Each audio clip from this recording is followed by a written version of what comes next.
വടകരയിൽ നിന്ന് ജയിച്ചു വന്നാൽ പ്രധാനപ്പെട്ട 3 കാര്യങ്ങളാണ് ചെയ്യാൻ ആഗ്രഹിക്കുന്നത്. അതിലൊന്ന്, ഈ രാജ്യത്തിൻ്റെ ജനാധിപത്യവും മതേതരത്വവും സംരക്ഷിക്കാൻ ഇന്ത്യൻ പാർലമെൻറ്റിൽ ശക്തമായി പോരാട്ടം നടത്തുക എന്നുള്ളതാണ്.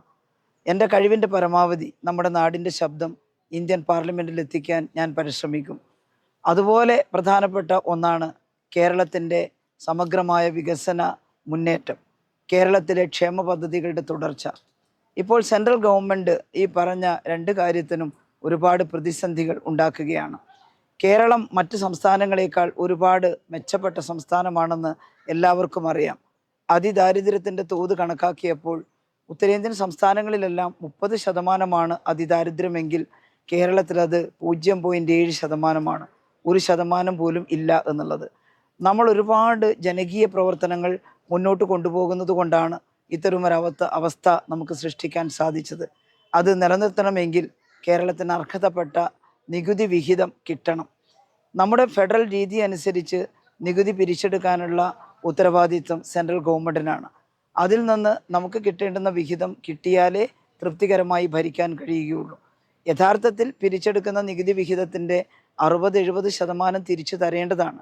പക്ഷേ 30%-ൽ താഴെ മാത്രമേ തരുന്നുള്ളൂ എന്നുള്ളതാണ് വസ്തുത.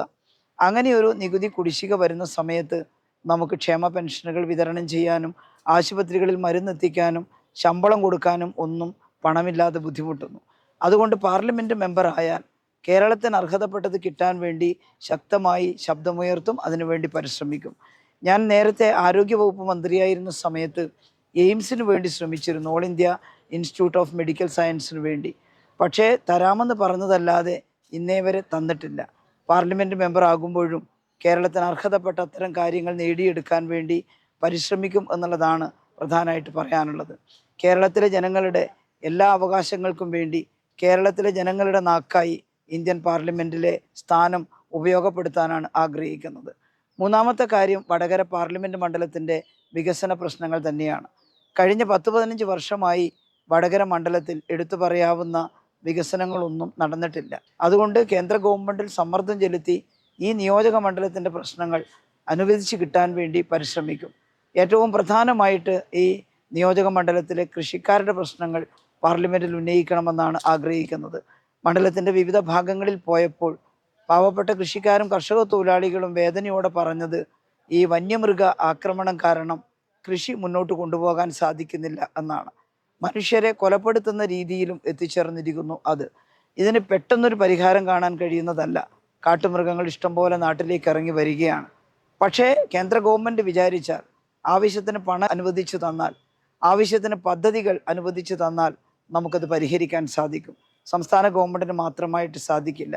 ചില നിയമങ്ങളിൽ മാറ്റം ഉണ്ടാക്കേണ്ടതായിട്ടുണ്ട്. ചില വന്യജീവി വിഭാഗം കണ്ടമാനം പെരുകിയിട്ടുണ്ട്. അങ്ങനെ പെരുകുമ്പോൾ സാധാരണ ചെയ്യാറുള്ള ചില നടപടിക്രമങ്ങളുണ്ട്. നിലവിലുള്ള നിയമങ്ങൾ അതൊന്നും അനുവദിക്കുന്നില്ല. അപ്പോൾ കൃഷിക്കാർക്ക് വേണ്ടി, നാട്ടിലെ മനുഷ്യർക്ക് വേണ്ടി ആ നിയമങ്ങളിൽ ഭേദഗതി ഉണ്ടാക്കണം, പരിഷ്കാരം ഉണ്ടാക്കണം. അപ്പോൾ കേന്ദ്ര ഗവൺമെൻറ്റിൻ്റെ അംഗീകാരം കിട്ടണം, പദ്ധതികൾ കിട്ടണം, പണം കിട്ടണം. അതിനുവേണ്ടി വടകരയുടെ MP എന്നുള്ള നിലയിൽ ജനങ്ങളോടൊപ്പം നിന്ന് പരിശ്രമിക്കും.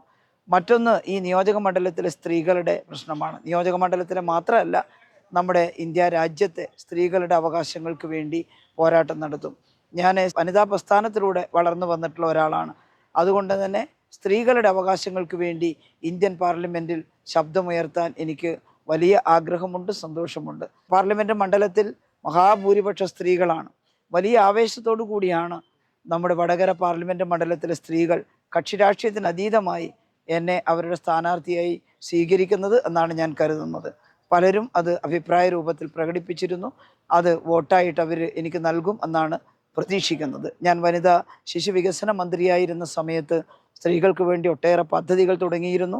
അതെല്ലാം വിസ്തരിക്കുന്നില്ല, നാട്ടിലെ ജനങ്ങൾക്ക് അതൊക്കെ അറിയുന്നതാണ്. സ്ത്രീകൾക്ക് എന്താണ് ഈ കുഴപ്പം? സ്ത്രീകൾ പുരുഷന്മാരെ പോലെ തന്നെ എല്ലാ ഉത്തരവാദിത്തങ്ങളും ഏറ്റെടുക്കാൻ കഴിവുള്ളവരാണ് എന്ന് പ്രസ്താവിച്ചുകൊണ്ടാണ് അന്ന് അതെല്ലാം ചെയ്തത്. യുവാക്കളുടെ തൊഴിലില്ലായ്മയുടെ പ്രശ്നം അതിരൂക്ഷമാണ്. അവർക്ക് തൊഴിലവസരം കണ്ടെത്താനുള്ള സഹായം സെൻട്രൽ ഗവൺമെൻറ്റിൽ നിന്ന് ഉണ്ടാകണം എന്നുള്ളതാണ്. തൊഴിലുറപ്പ് പോലുള്ള പദ്ധതികൾ അത് പിന്നോട്ട് പോകരുത്, അത് നിലനിൽക്കണം. അതൊരുപാട് കുടുംബങ്ങളുടെ ജീവിത പ്രശ്നമാണ്. ഇത്തരത്തിലുള്ള തൊഴിൽ പ്രശ്നങ്ങൾ ഇന്ത്യൻ പാർലമെൻറ്റിൽ ഉന്നയിക്കുകയും അത് കിട്ടുന്നതിന് വേണ്ടി പരിശ്രമിക്കുകയും ചെയ്യും. കുട്ടികളുടെ വിഷയങ്ങളുണ്ട്, പുതിയ തലമുറയ്ക്ക് പകർന്നു കൊടുക്കേണ്ട ഒട്ടേറെ കാര്യങ്ങളുണ്ട്. അതെല്ലാം പരിശോധിച്ച് ചെയ്യും. പ്രായം ചെന്നവരുടെ സമാധാനത്തോടു കൂടി അവർക്ക് ജീവിക്കാനുള്ള പദ്ധതികൾ ഉണ്ടാകണം. അതിലെല്ലാം കേന്ദ്ര ഗവൺമെൻറ് കാര്യമായ സഹായം ചെയ്യണം എന്നുള്ളതാണ്. എല്ലാ കാര്യങ്ങളും ഇപ്പോൾ പറയുന്നില്ല. വിജയിച്ചു കഴിഞ്ഞാൽ ഈ നാട്ടിലെ വിദഗ്ധരുമായും തൊഴിലാളികളുമായും സാധാരണക്കാരുമായും ഒക്കെ ആലോചിച്ചുകൊണ്ട് നമ്മുടെ മണ്ഡലത്തിൻ്റെ വികസനത്തിനുള്ള പദ്ധതികൾ രൂപരേഖ തയ്യാറാക്കും. അത് നടപ്പിലാക്കുന്നതിന് ജനങ്ങളെ കൂടെ നിന്ന് പരിശ്രമിക്കുമെന്നുള്ളത് പറയുന്നു. ഞാൻ മന്ത്രിയായ സമയത്ത് പ്രതിസന്ധി ഘട്ടങ്ങളിലെല്ലാം എല്ലാവരെയും ഒരു ടീം എന്നുള്ള നിലയിൽ രൂപീകരിച്ചുകൊണ്ട് ഡിപ്പാർട്ട്മെൻറ്റിനെ ആകെ ചലിപ്പിച്ചുകൊണ്ട് ജനങ്ങളെ ആകെ വിശ്വാസത്തിലെടുത്തുകൊണ്ട് ജനങ്ങൾക്ക് വേണ്ടി പ്രവർത്തിച്ചിട്ടുണ്ട്. അവരുടെ ഇടയിൽ നിന്ന് പ്രവർത്തിച്ചിട്ടുണ്ട്. അതുപോലെ MP ആയാൽ വടകരയുടെ MP ആയി ഞാൻ പ്രവർത്തിക്കും എന്ന വാക്കാണ് ജനങ്ങൾക്ക് കൊടുക്കാനുള്ളത്.